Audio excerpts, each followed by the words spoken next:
This is the Boys Gen V podcast on TV Podcast Industries. We're back talking about Gen V Season 2, Episode 2, Justice Never Forgets.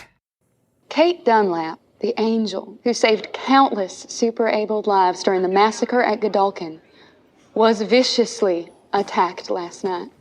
If a beautiful, righteous, God-fearing hero like her was targeted, then none of us are safe. This was a hate crime against the most persecuted minority group in history. Superheroes. But they sure picked the wrong group to mess with.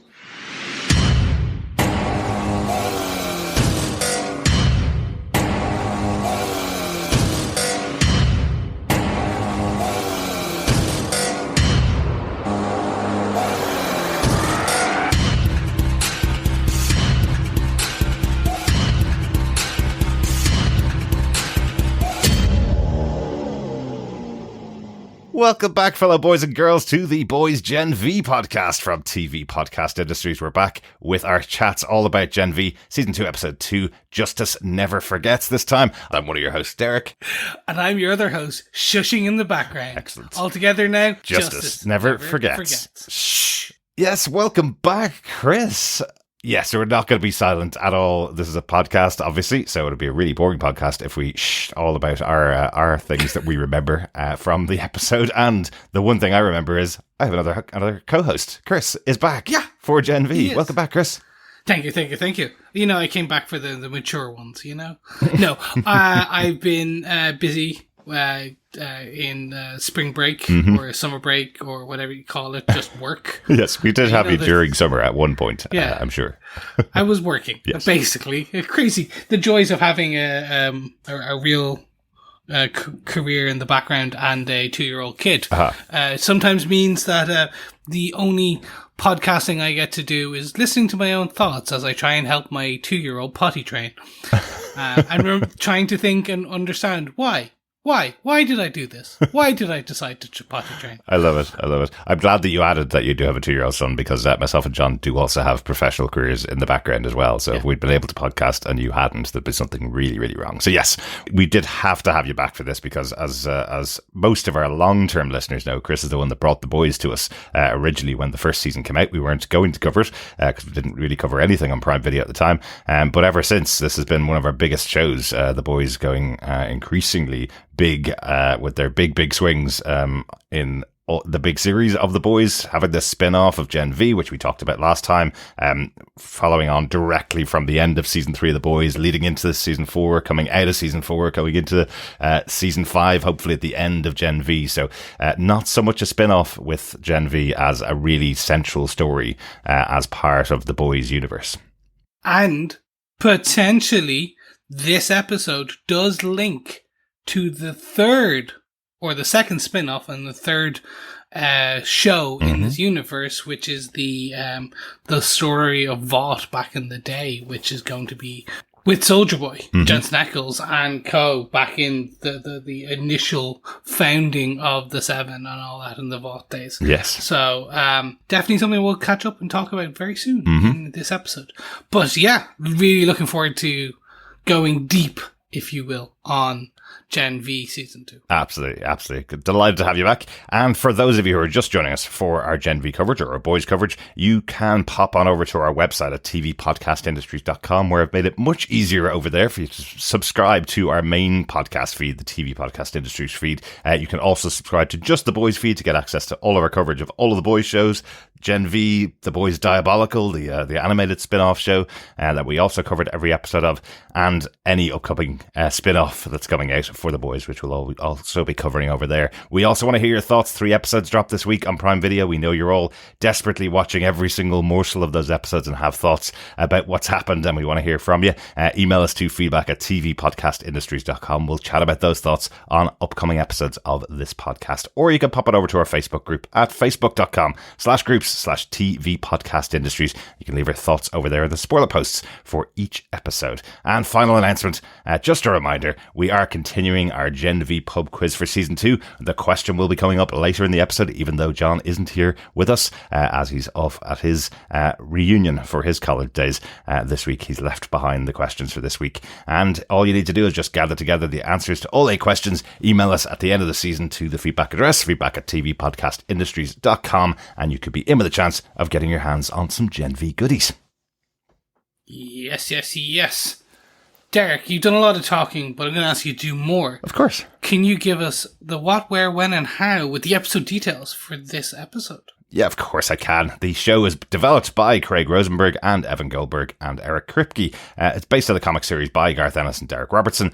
The executive producers for the show are Seth Rogen and Evan Goldberg, and this episode was directed once again by Stephen Boyum, who directed episode 1 of this season. The episode was written by Jessica Chow. She's written 3 episodes of The Boys so far, including the seminal Herogasm episode, and has an episode in the final season already under her belt. She's written on season 5 of The Boys as well, so kind of cool that they're not only interweaving characters back and forth throughout the Boys universe, lots of the writers and directors coming over as well to direct episodes of Gen V 2. Makes sense, especially with how connected the storylines are.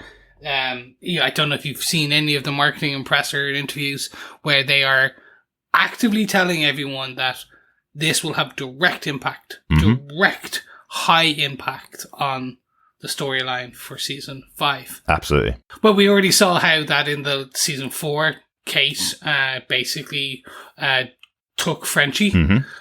So we saw that they have direct impact. They're going to do that crossover. Yep. But yeah, they're even marketing just with the first 3 episodes of how big of an impact the writers, the storylines are going to connect. Yeah. So it makes sense with Jessica kind of threading through as well with the writers' room. Absolutely. And I think in these days, in streaming days with massive shows that are only 8 episodes and come out every 2 or 3 years, I think it makes a lot of sense for a spin-off to happen in between those big shows to be as connected to it. So this is almost like, as they said, this is almost like The Boys 4.5 going into season 5. So you kind of have to watch it to make sure you know all the characters. Because I'd say it's quite a surprise at the end of season 4 when 2 characters that you've never seen rock up and take away 2 of the biggest characters from the show with Frenchie and Kamiko. Yeah, no, definitely. Yeah. Great stuff. Well, John, do you want to give us the synopsis for... Oh, John's not here. Chris, would you like to give us John's synopsis for this episode of Gen V, Season 2, Episode 2, Justice Never Forgets? Sure. After Starlight's recommendation, Marie returns to Godolkin University. After learning that Cate is still alive but in a coma, she works with Emma and Jordan to plan what to do next. Sam visits Cate, and using a nurse as an intermediary, Cate mentions Emma's name before driving the nurse crazy and having her kill another nurse. Andre Anderson's father, Polarity, returns to the university as a professor to discover what happened to his son. Marie also investigates the death of Andre, but learns from medical records provided by Dean Cipher that Andre knew using his powers would kill him because of his condition, and he did it anyway. Cipher brings both Marie and Jordan into a special class, which will focus their powers. Their first lesson involves fighting their way past the warrior soup, Victor, just to push a button. The brawl is no holds barred, leading to serious injury for many of the students, but working together, Jordan and Marie succeed. This helps them reconcile and restart their relationship. Persuading the librarian and archivist, the Rememberer, to allow them access, Emma and Polarity investigate Odessa and discover a room with Nazi artifacts and a file that reveals Odessa are babies, all of them dead except for one. On her way to share the information with Jordan and Marie, Emma has a face-to-face with Sam about Cate. But Emma has had enough and tells him he will have to confront and accept all the bad things he's done. Over on Vought News, Firecracker reveals that Vought have caught the human responsible for Cate's attack. The Starlighter held responsible and murdered by Dognot was the same human who helped Marie while she was on the run. As the rest of the campus cheer their victory over the humans, Emma tells Marie that she is Odessa. Meanwhile, in hospital, Cate awakens from her coma in a room with the staff dead, just as Dean Cipher enters.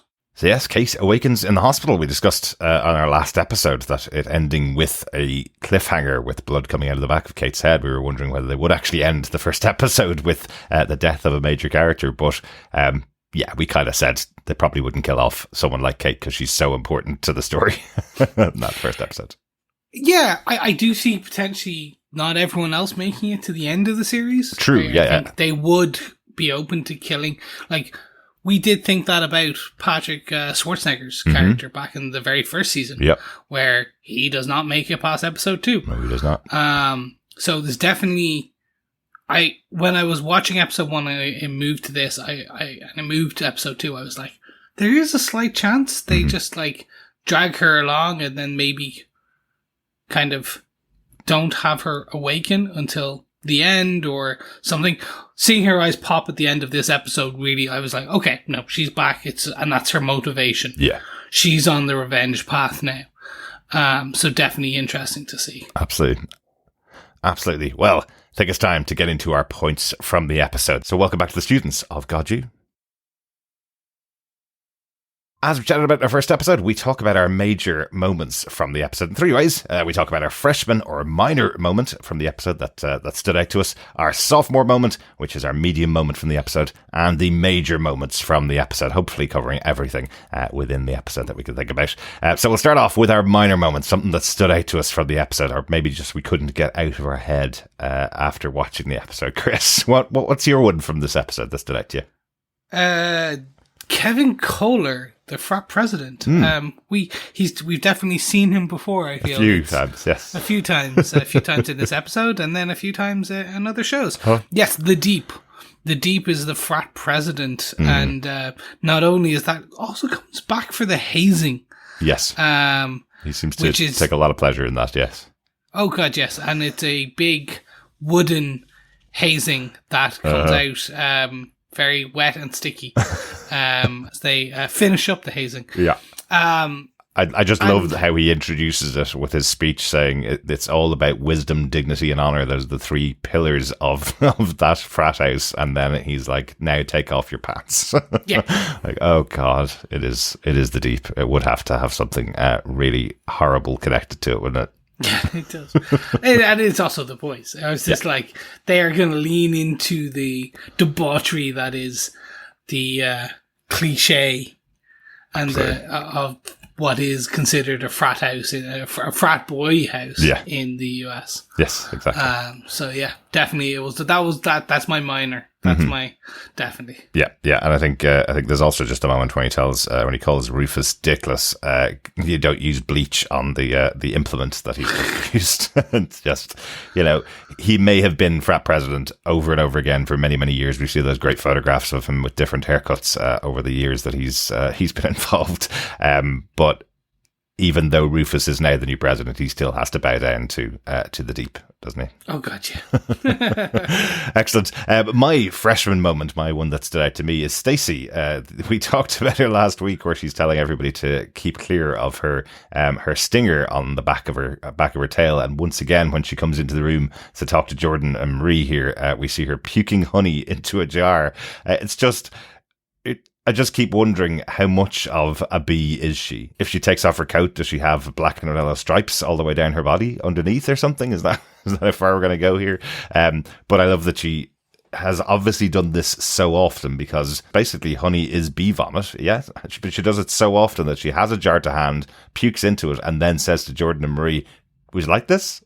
It's expensive. It's artisan. Yeah. It's organic. Well, it's pretty unique as well. There's not many human shaped bees walking around, so keep that in your closet. I love the idea that she probably has 2 tiny wings on her back. Like, they're going to do something with that. But for me, it's even this. It's just a fun. She's a busy bee. Yes, she's just always there. And I was just like, as soon as I went, oh, she's a bee. Oh, she's a busy bee. Yes. Okay, got it. I like it. Well done. Yeah, Touché. we were speculating whether she'll turn into like the Ashleys from The Boys, because she starts out in the kind of PR realm. Will she be pulling out her hair by the end of the season as everybody just ignores everything that she asks them to do? The other one that stood out to me, I can't move on without doing it, is Maverick on the toilet watching his phone. Maverick is Translucent's son, so all we ever see him is his cap and his shades, and him having an invisible dump is an image that I never thought I'd see on TV. You just hear the splash. And we don't even know if it's invisible. We just, because the hat is in the way. Yeah, you just hear the splash behind him. I just wasn't expecting it at all. There you go. Those are our minor moments from this episode. Chris, do you want to kick us off with your medium-sized moment, your sophomore moment for the episode? Sure. I did want to just bring up Dean Cipher bringing both Marie and Jordan into this special class. With Vicor, yes. Vicor, they're off-brand Thor. Yes, or straight out of God of War. Yeah. Boy. For me, this is an interesting one because it's very much about, okay, yes, a Cipher, Dean Cipher, Decipher. His thing is about like deciphering powers and kind of getting them, making them the most of what they are. So I do like this idea of that the more they use the powers, the stronger they train, the bigger, better, stronger they'll become. And even part of that, we see, like, he starts to hint at this, which is, well, why, Marie, why are you cutting yourself? Like, it's very emo.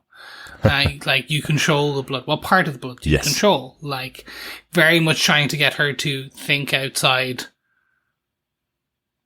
the cut, if you will. Yes.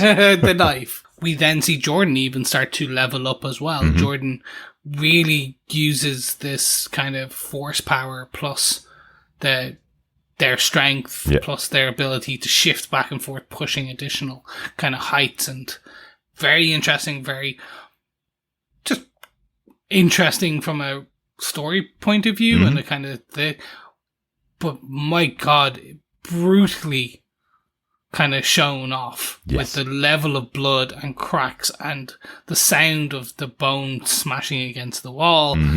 And then just, it's the boys' universe, so Amazon do what Amazon do best. It's no holes barred cinematography. Yeah. So it is like, this isn't our Agatha All Along podcast kind of review. It is like, oh, that person's dead and never going to walk again. Well, yeah. There's a moment where when Cipher comes in at the end after Marie and Jordan have gotten past Vicor, where they kind of look at the student around them and go, what were you thinking? And he's even saying, and next week we'll do the same thing, see you all next week. They're going, but like, the kid over there has got a broken back. And he's like, he'll heal, or maybe he won't. That's not the situation here. That's not what it's about. These aren't students. These are soldiers. It's a very big change to what they've been experiencing Goju of the past.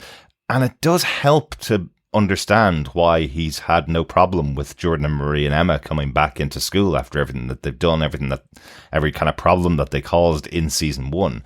Just that simple explanation that he's going to be turning them into soldiers fighting on behalf of Vought makes a lot more sense why they allow people in that completely disrupted the system last season. No matter what he spread on top of that when he was doing his presentation to the world at the beginning of last episode, it just needed that little extra piece of description for me as to why they wouldn't hold them in some kind of prison, even if they were allowed back on the campus. But here he's saying, no, he's going to turn them into much more super powerful beings, and they're going to be used as soldiers. Kind of interesting. Yeah, it's a race war.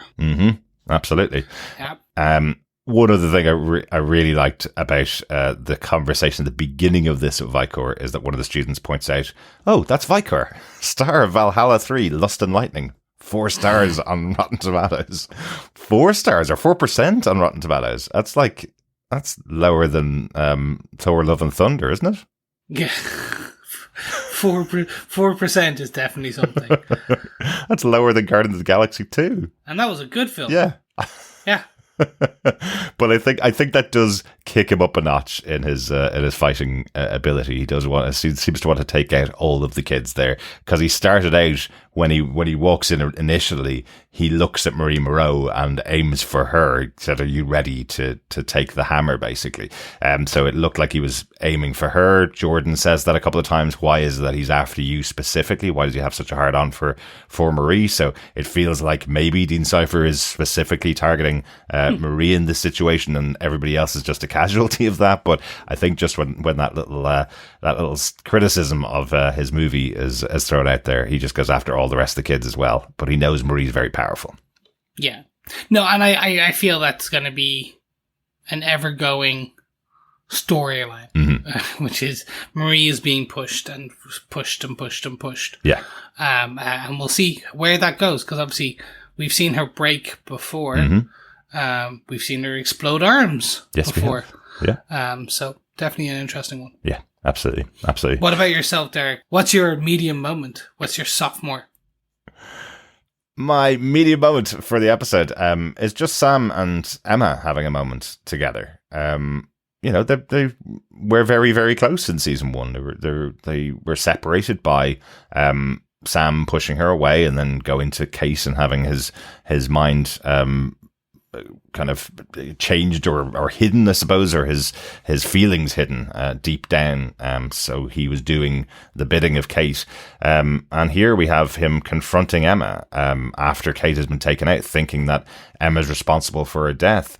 And what I like about the scene between the two of them is that Emma doesn't take any shit from him. She instantly goes, no, you're the one that has the problem here. I wasn't involved. You're the one that has the problem here, and you're going to have to take responsibility for everything that you've done. While you think you can get away with it by just having it all calmed down and all put to the back of your mind, you will eventually have to take responsibility for all the crap that you've done under the control or not of Cate. So I really liked that moment between the two of them. It just really stood out as a great scene to bring the two of them kind of reconnecting again. You know, it's not like it doesn't feel like there's gonna be this moment where Emma, you know, is gonna grab him and calm him down and take him back into her arms, you know. No, definitely. And even more so as we've seen his reliance on Cate. So that, especially in the last episode, of how she just pushes him to not feel. Now, we also know that there was downsides to that level of pushing that with his brother. Absolutely. So it's interesting to see if that even plays a part in it as well. Potentially, yeah. But at the moment, he has no access to her at all. So she's still in a coma. So he's starting to feel, I suppose, the pain of this stuff kind of cropping back up again. Like, you know, kind of like that Emma's able to get through to him here as well. She's kind of able to highlight things that he's done in the past, you know, and it does take a toll on Sam. Instantly, he's not. I think he was quite vacant at the end of last season when Cate had pushed him to forget everything. He was really vacant. He was kind of almost just doing her bidding, and that was it. Whereas now, because Kate's not there on campus, Emma having these kind of stern words from him, it's hitting him much harder. Probably, especially because it's Emma, I suppose. Yeah, and I wonder. Emma probably doesn't even know about the Frenchie and Kimiko stuff of working for Homelander. Yeah. The stuff that we know that he is feeling bad about and the stuff they've done. Yeah. So there's even more guilt and Emma's even more correct than she's actually aware of. Yeah, probably. Kind of getting it. I know they were part of the national press that they kind of joined in with Vault, the Vault 7. So I know that she will know that they will have done a lot, and Sam will have done a lot in their summer break, but she may not know the details of it. You're right. Yeah. I guess that's it for our medium moments. Let's move on to the major moments from the episode. Obviously, two huge things happened in this episode. Not just Emma growing to a really large size without just for fun, which was quite huge. Chris, what's your major moment from the episode you want to talk about? So I suppose that the major one for me is Dean Cipher giving Andre's medical records to Marie, and I know it's quite it's a small enough piece in that it is a very small scene, But what it does has huge ramifications across the rest of the stories, and what I assume is going to be the series. So we know now that through that medical records that as essentially Andre knew about his own tumor, knew about that the more he was using his powers, the more microfractures and tears that he would have, much like his father. Yeah. And the strain put under him for lifting that door when trying to escape. He knew that would kill him. So again, we know that now straight away. Now the rest of them don't until it kind of starts filtering out. But Andre, his death is such a linchpin, or keystone probably is a better term, within the storyline of our good guys. Absolutely. It's bringing Polarity in for these pieces. It's helping to kind of coalesce and have that central point of loss for all of our heroes, outside of just not being happy with what happened in season 1 and wanting to know and do what Starlight has asked of them. It's all these other bits. It's just Andre's death is that catalyst and that thing that kind of really is going to bring it forward. And I think I was talking to you about it off air, which is, it's such a lovely tribute, but also just such an amazing piece, because this was not the original story. Andre was in the show. Chance, unfortunately passing, caused them to have to rewrite his character. And what it doesn't feel, and it happened just as production was starting, as they were all heading to set. So for me, it's such a testament to not just the writers, but the staff, to the cast, to the director, to the producers, that this doesn't feel rushed, that this doesn't feel shoehorned in. Yeah. And also the fact that it is so pivotal. It is that linchpin. And it is that thing that drives them. So I'm so happy with that, in terms of it's such a great memory, and absolutely, it's such a great remembrance of Chance, but also it doesn't put to waste his character from season 1. If anything, it just elevates the significance of Andre as a character in the boys' universe, as that catalyst. I just think it's such a nice thing to have. Absolutely. All just from what is ostensibly a quick scene with Dean Cipher and Marie. So that's just my thoughts on why I think that's a very major pivotal moment. Absolutely. And I think we mentioned it as well. One of the important things that it's allowed them to do is have characters react to the death of the character in the show, along with the actors having a moment to be able to react to the death of their friend in between seasons as well. So it's really good that they've been able to incorporate this way. And it does kind of lead into the other major point of the show. We mentioned Polarity there. Andre's father coming back to the university. He's joining there as a member of the faculty, and the only reason he's taking the job is because he wants to find out what happened to his son, or at least wants to get revenge for what happened to his son, regardless of whether Andre knew that trying to break out would cause his death. He did it because he's a hero, but he wouldn't have been in the situation if it wasn't for the people that involved in Godolkin University, and Polarity's going after that. There's a moment where himself and Emma meet, where Emma finds out that he's come back to the college, and he's saying, I'm going to burn this place down and I'm going to kill Dean Cipher. Basically, he is just on full-on revenge mode. But I do love Emma's reaction, quite quick, just a quick little touch that she just goes, oh, thank God there's an actual adult in the room here. I'm so sick of having to deal with all of this stuff with just other students around me. I'm not, the pressure is just unbelievable. So that's quite nice that they've kind of given him the adult role. And then when he hears that it's Starlight that has set them on this task of finding out about Odessa and stopping it, that gives him pause and kind of goes, okay, maybe I should be involved in this investigation. So he doesn't know anything about Odessa, but he knows where to start, and where to start is over in the research labs with the Remember. And I must say, this is definitely my major moment from the episode, Remember, and the visit to the library.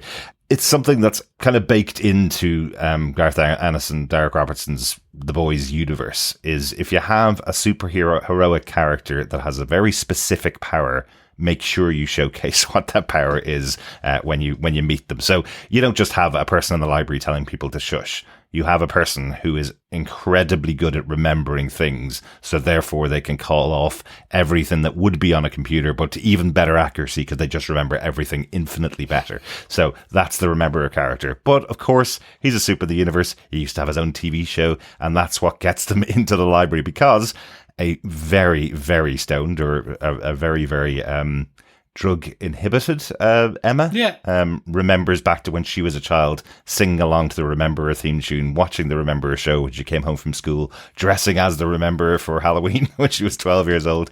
Absolutely love how much she fangirls out over the Rememberer, to the point, if you notice, when he goes back to his desk and he's writing his notes up for his reimagining of the series, he suddenly has a 23-year-old blonde-haired girl who tells her that she loves him, written into the script, who I'd say he probably is hoping Emma's going to play in future. Love that. Love this idea. You know, the fact that Polarity is trying to get in with them, going, I remember you. The last time we met was whatever, a couple of decades ago when we went to such and such a thing. And remembers going, no, the last time we met was when I was testing out for a new role.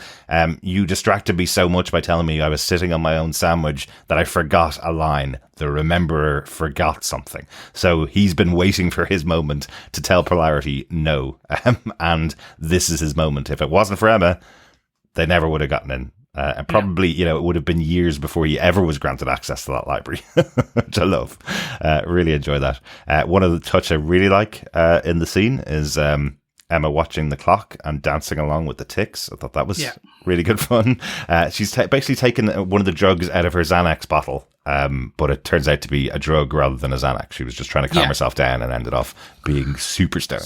Super high. It was so good. She's so good. I forget how much I love this character. Forget how good the performance is for Emma. She was a real standout last season, but Lizzie Broadway's just bringing an extra layer, I think, of comedy to the show this season.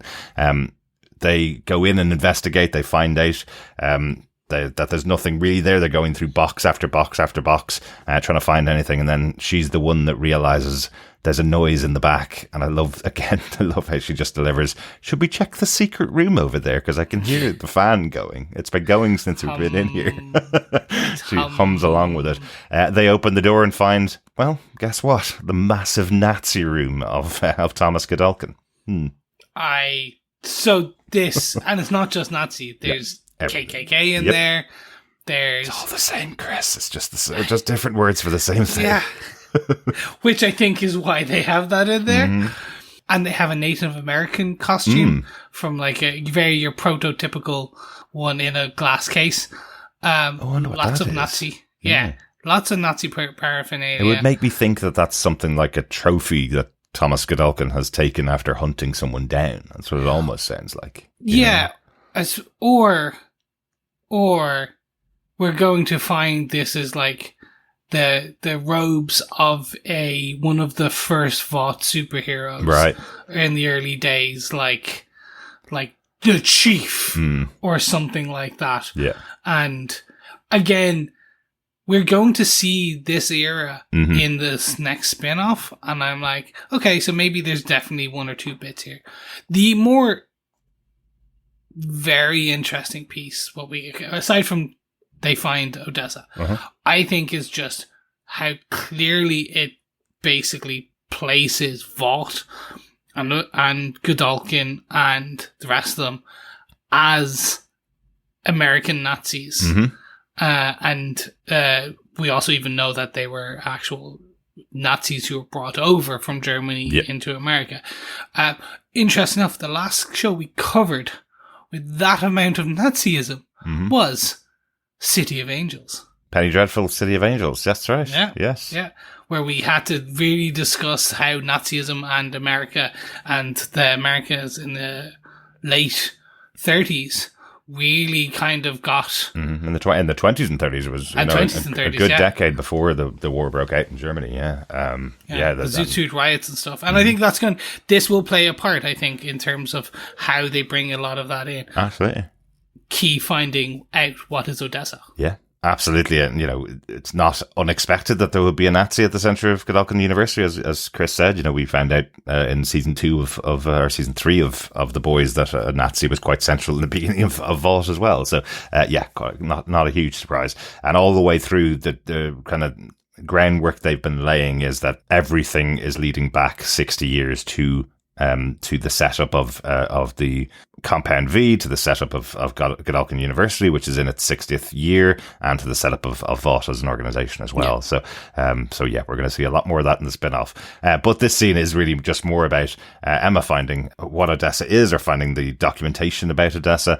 And I love that, yes, she excitedly realizes she's found this out and then grows to massive size. Without chemical enhancement, but she's on drugs. So the last time we saw her grow this way, she was in full shame mode afterwards, because everybody saw her naked and she was an absolute giant. But here she excitedly exclaims that she's able to grow herself without the embarrassment, I guess, which is kind of cool. I do like that it's all emotion based. Yeah, I do like that she's making her breasts into lasers. While Polarity looks on, I just think it's hilarious. No, it's fun. Yeah. And that excitement on what Odessa, like basically it's a load of birth certs. Yeah. And death certificates, except one, which I think is very interesting. Absolutely. And revealed at the end of the episode by Emma to Marie that it is Marie. Marie is Odessa. So, we'll find out more about that in the next episode.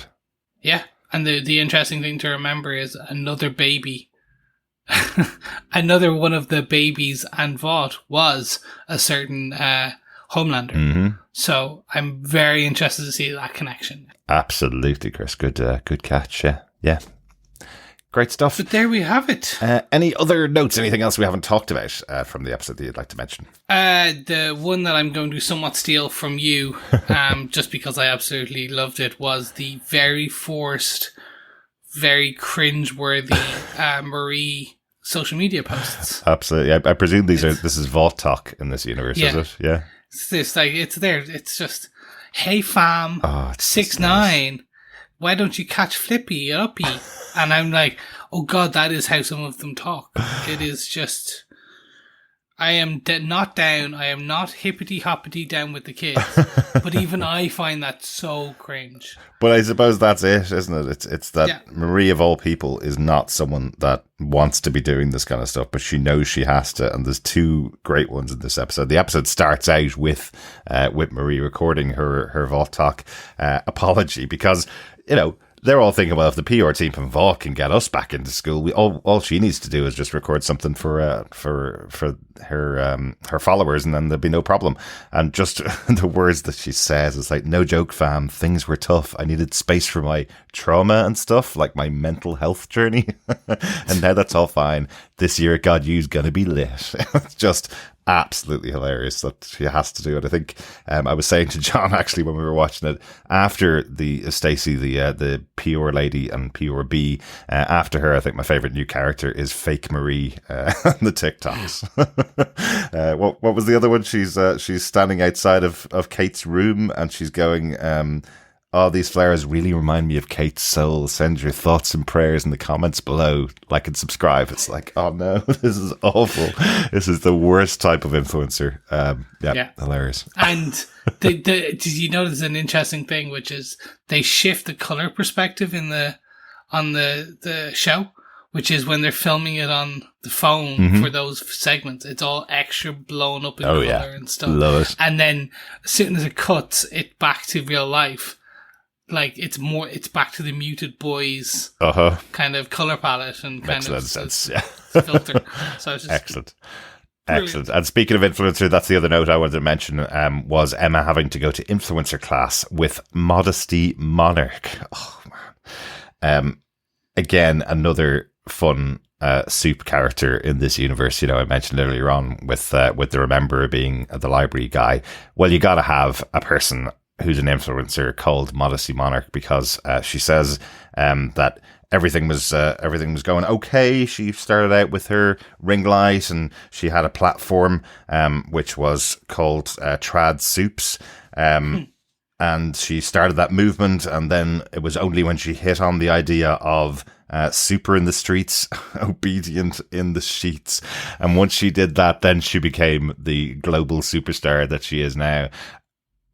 But because you would assume that this is someone that is very modest, but no, she once again, like with every single soup in the Vault universe, instantly shows you it's nothing to do with that. That's just the brand that she lives by. She says, if you just stick something up your arsehole, we will find out what your brand is and sell things through your brand. That is it. That's what I'm here for. I'm here to train you to do that stuff on your brand. Oh, love these characters that they have just in the background of episodes. Yeah. Great stuff. This universe. Oh, I love it. And finally, one last line from Emma, because again, another of my favorite characters. One last line from Emma. I love when they're when they're trying to work out what they should be doing after they find out that Cate is still alive, and she goes, "In the spirit of non-judgmental brainstorming, maybe we should kill her." She doesn't even say kill her. She runs her finger across her throat. Absolutely. And Jordan's like, "You can't be entertaining this. You can't be serious." Yeah. And then Marie says nothing, and he's like, "Oh my God." It's like, look, I know murder's really bad, but it would solve the problem for all of us. And non-judgmental, it's just a brainstorm. Yeah. Love Emma. We're yes. open to session, open to thinking. Excellent. Chris, overall, what did you think of this episode? I just love it. I continue to just so much enjoy the Boys Universe, Gen V, and just Justice Never Forgets. Shh. Like, it's just such a fun piece. And yeah, like, for me, the standout character continues to be Emma. All these one-liners with a deep storyline. And then the story itself, and just what they're doing and how they're doing it. And then the writers for the Boys, and then the writers for Gen V, the connections, I think they have such a way of, even though they write, these episodes could be written, 2 years ago? 2.5 years ago, maybe 3 even? Yeah. Like the initial scripts, drafts. Like, they have a way of just putting their finger on the pulse. Absolutely. Now. Yeah. That's just hilarious. Yeah, absolutely. Like, just being able to really zero in on, like, the hey fam.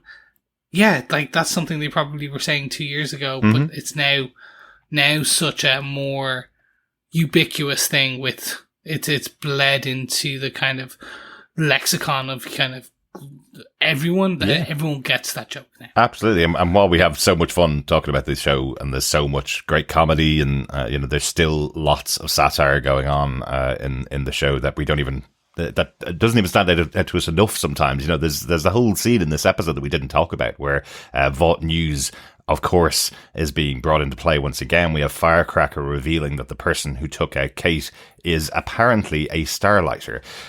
She reveals that they found the person responsible for Cate's attack. We see Dognot, who was chasing down Marie in the first episode. We see him on screen going, well, the guy reached for a weapon, or reached into his glove box. I assumed it was a weapon, so therefore I was justified in executing him there.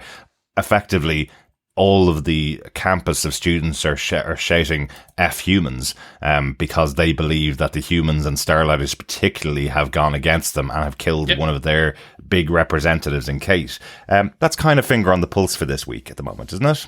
Yeah, slightly. Slightly. Yeah. So we'll leave it at that. How would they know? How do they know what day to release the episodes of Gen V and where exactly it's going to land? But it does. Yes. What about yourself, Derek? What are your overall thoughts on this episode? A really good episode. These three came in a package, obviously, but I love watching these episodes and thinking about them and thinking about all the connections and thinking about all the characters and what's going on. There's been a lot of fun in this episode, particularly with Emma. She's, again, a real standout character. But the story is progressing. There's still, there's lots to dig into about what's Dean Cipher's plan, what's happening there, why is he so focused on Marie, what does Marie being Odessa mean, what's all that about. It's great to have Polaris in the school. Exactly as Emma says, it's kind of nice to have an adult also involved with this group. It feels like they have somebody else to support them, which is quite nice. And of course, there is the comedy of having the deep back and lots of other moments going on all around it. So yes, looking forward to more of the season and a really enjoyable episode this time. Yeah, no, I agree. Should we then wrap up class and head over to the student union? Absolutely, yes. Welcome back, fellow boys and girls and fellow quizzers, as John would say. We are back with our Gen V student bar quiz for the second episode of Gen V Season 2 and the second question. Question 2 is, what was the previous record at GodU for the most number of joints smoked? A record that Andre Anderson was trying to beat. Yes. Phenomenal One more number. time there now. The question once again, yes, is what was the previous record of GodU for the most number of joints smoked? A record Andre was trying to beat. You can get that and all the other questions over on our website at tvpodcastindustries.com. At the end of the season, collect all 8 answers together and email them to us to be with a chance of getting your hands on some Gen V goodies. As always with our boys podcast, we will be doing a wrap-up podcast at the end of the season, catching up on all your feedback and all your thoughts and announcing the winner of the Gen V pub quiz.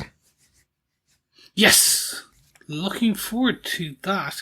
Just a reminder as well, you can support us over on patreon.com. This episode of the TV Podcast Industries podcast is brought to you by our supporters on Patreon, including Parthenia Locklear. Thank you so much, Parthenia. Absolutely. Thanks, Parthenia. Yes. And if you want to be as amazing as Parthenia, you can support us monthly for any amount over on patreon.com/TV Podcast Industries. Or if you'd like to support us with a one-off donation, you can pop on over to buymeacoffee.com/TVPI and buy us a coffee to help our beautiful editor-in-chief toil away the wee hours of his editing as he gets these beautiful dulcet tones ready for your ears. Yes, that is Derek. You can also get him so you could put a bit of whiskey in the coffee. Absolutely. Really kind of like Irish it up a bit. Yeah, buymeawhiskey.com. Yeah. We need to buy that. We need to get that registered now. I'm sure it's there. It's too good of an idea. You can also support us just by subscribing to the podcast and sharing with your friends and family, because remember, sharing the podcast is what? It's sharing the love, of course. Just not like the students in GodU, please. Yeah, please don't do that. No, thank you. But you can also share the love by sending us feedback. Yes, head on over to tvpodcastindustries.com and you can basically have all the links to our socials, particularly as well. You can send us a voicemail through there, or you can just send us an email at feedback@tvpodcastindustries.com, like good old Coffee and Vodka did, who had an email on episode 1 saying this: unless her skull follows suit, I guess it doesn't matter how Cate's arm grew back, though considering what she learnt about Starlight, she had to die to keep the season from ending. A bit prematurely. But what a way to start. Going to have to give it another watch to glean the nuance from the much missed extra bloody ultraviolence. But do have a question. Was the Dr. T. Godolkin in the beginning episode the same as the current school head? Seriously. Either I've got face blindness or all white guys look the same. Finally, he was said to have spent a couple of years in the VOD office in Mexico. Does that mean we will eventually get a Mexico spin-off? 5 truck nuts of justice, dog nut swirlies, and switched off Dominions out of 5. Peace and take care, Coffee and Vodka. Thanks, Coffee and Vodka! You don't have face blindness. I think they purposely cast Dean Cipher and Godolkin to look similar. I'm working on the assumption of father and son. Right. Some form of connection there. Just based on Godolkin being the age he was in the flashback and the age of Dean Cipher. I'm working on the connection of father and son, but maybe there is a more Vought blue reasoning to it. Right. Like he's Benjamin Buttoning backwards Maybe. something, or his face is like Clayface. There's some kind of superpower there, maybe. Yeah. There's definitely something weird happening when we look at the food the smoothie he was making for lunch in episode 1. Yeah. Cheat day. Yep. With peanut butter and a chicken leg. Peanut butter chicken. It's gorgeous, Chris. I'm sure. You love peanuts. Sure. You love butter. You love chicken. What's not to love? All of the above. I like it. Blended together, maybe not. That's a really good point, though. But yes, definitely there is a focus on the badge of Thomas Godolkin. He does look different than Hamish Linklater, who plays the role of the dean of students here. But entirely possible there's some kind of shape-shifting going on, and he could be connected to him, definitely. You did also hit on something there, Coffee and Vodka, as you are well known to do. That they mentioned that he spent a couple of years in the Vault offices in Mexico. It has been confirmed there is The Boys Mexico is coming in future, a Spanish language show, which is in pre-production right now. Was announced a couple of years ago that's coming, so it's in pre-production. It's expected to land in the next couple of years after Vault Rising, which is the name of the prequel series that Chris was talking about before, which will star Soulja Boy, which I think is coming very soon. Actually, it's almost finished. I think it is finished filming, so it's coming very soon. We may see that even before it gets to the final season of The Boys. Oh, that would be cool. You never know. Brilliant stuff. Thanks so much, as always, for your thoughts, Coffee and Vodka. Over in our Facebook group on episode 1, Mindy Megan says, absolutely brilliant shot of Jordan changing face in the beginning of the episode. Even though Cate is awful, I love a sensitive touch person who wears gloves, like Theo in Haunting of Hill House or Sip in Mayfair Witches. And her opening look was so good. As always, it looks like this season will poke at the necessary evils of American politics. Also, the addition of Hamish Linklater is amazing. I can't look away from him, no matter how bad he gets and no matter what he does. Looking forward to seeing how the season leads us to the finale of The Boys. Thanks so much, Mindy. Yeah, thanks, Mindy. Yeah, Hamish, the best thing I probably can describe him is he's a scene chewer. Yeah, oh, absolutely. And I mean that in the best way. Yeah. Best possible way. Mm-hmm. He did it in Midnight Mass. Mm-hmm. He does it in this. Yeah. He just, your eyes, your ears, your attention is just pulled towards this man. Yeah. And he definitely knows what to do with it. Absolutely. So, he's one of the best. We're covering Alien Earth at the moment as well, and we have another one of those over there, Timothy Oliphant, who's the human that's pulling all the attention. So that's the actor that's pulling all the attention. There's definitely one of the creatures that's pulling everybody's attention away from everything as well over there. So great fun. Go watch Alien Earth if you like the alien stuff. Thanks so much for your feedback, Mindy, as well. Finally, we got an email in on episode 2 from Coffee and Vodka. As we mentioned, all 3 episodes dropping this week, so we will expect that we'll get some more feedback in episode 2 and 3 for the next podcast. But Chris, Coffee and Vodka's thoughts on episode 2? Yes. Greetings, fellow prescient defenders. How not to get political when writing about anything in the Boysoverse. Keeping it quick, the parallels between fictional Cate and real-world Charlie and other aspects of the current socio-political landscapes are undeniable. The most blatant of which is both show and reality being the attempted chokehold of both medium and message. Okay, maybe not so quick, but a fictional hellscape is much easier to digest, break down, and be darkly entertained by. Between this and Alien Earth, I'm swiftly being drawn to the dystopian side. So Cate not dead and is sporting a very realistic looking prosthetic and a cranial healing factor. Emma's either got better control of her powers or can activate them with happy pills. Sam may be redeemable if out of Cate's influence long enough. Marie and Jordan are back in action, and Odessa, it turns out, is Marie herself. This last bit seems somewhat off-kilter considering the white supremacist roots of Odessa, but we'll see. So far, so addicted. 5 tricky TikToks, stab staffers, and creepy deep cameos out of 5. Peace and take care, Coffee and Vodka. Welcome to the dystopian side, Coffee and Vodka. It is fun here. We have donuts. They're not great donuts because it's dystopian future. But they're all vegan. But it's fun. Another great dystopian side is obviously Fallout. We have fun things here. It is not a bad place. Well, if you're talking about the TV show, definitely, yeah. And the video game. Video game was great. Yeah. I don't know whether I can play through dystopian. Maybe that's a me thing. That's definitely a you thing. Yeah. Yeah, but I do see what you're thinking, Coffee and Vodka. I'd love a Miss Marvel season 2 to roll along right now. I need something really upbeat. Emma's keeping me upbeat throughout the scenes of the show itself, and as I said, fake Marie and Stacey, the be like Pure lady, they're all keeping me at least smiling through some of the darkness and dystopian nature of these shows. But I would love to have something a bit more relaxing to watch. Yeah. We're going to need it. That's why I play video games. Lots and lots of video games. Right. But thank you so much, Coffee and Vodka, and thank you everyone for your feedback. Don't forget, if you want to get your thoughts and opinions out on our podcast, you can send it to feedback@tvpodcastindustries.com.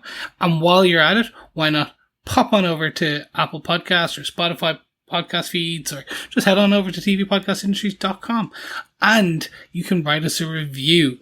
Tell your friends why you love this show and share the love by sharing the podcast, because the more ears that hear us, the more my ego grows. Has so much farther to grow. That's not an encouragement, Chris. I know, but it's good. It's encouragement for me. But thanks so much for listening to us for our chat all about the second episode of season 2 of The Boys Gen V. We'll be back next time with our chat about H is for Human, the third episode. Looking forward to chatting about that with Chris. Yes. Keep watching, keep listening, and keep fighting the good fight. See you next time. Bye. Bye.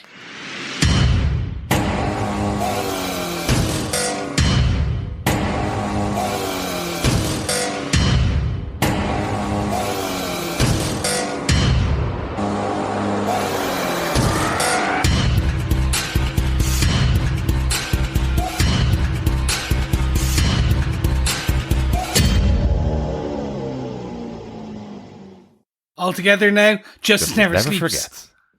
Shh. Ah, damn it. All together now. Justice never sleeps. Never forgets. So you did it to me now. I just looked at the line. All together now. Justice never sleeps. Justice Shh. Never sleeps. Shh. I'll put those together. That's fine. Okay. Yeah. Okay. Is it Justice Never Sleeps or Justice Never Remembers? Justice Never Forgets. It's the name of the episode. So Justice Never Forgets. Shh. That's how bad I am. There you go. So do you want me to do it one last time? We might as well. Just because it's so bad. Okay, so it's Justice Never Forgets. And then you say it and shh, and I'll do the same. Okay. All together now. Justice Never Remembers. Nope. All together now. Justice never forgets. Shh. Justice never forgets. Shh. There you go. I love it, Chris. That is hilarious. Just how many times? How many versions? Right. I'm giving you different edits. That's all. Exactly. Different takes, different flavor. Yeah, give me some more flavor there, Chris. Excellent.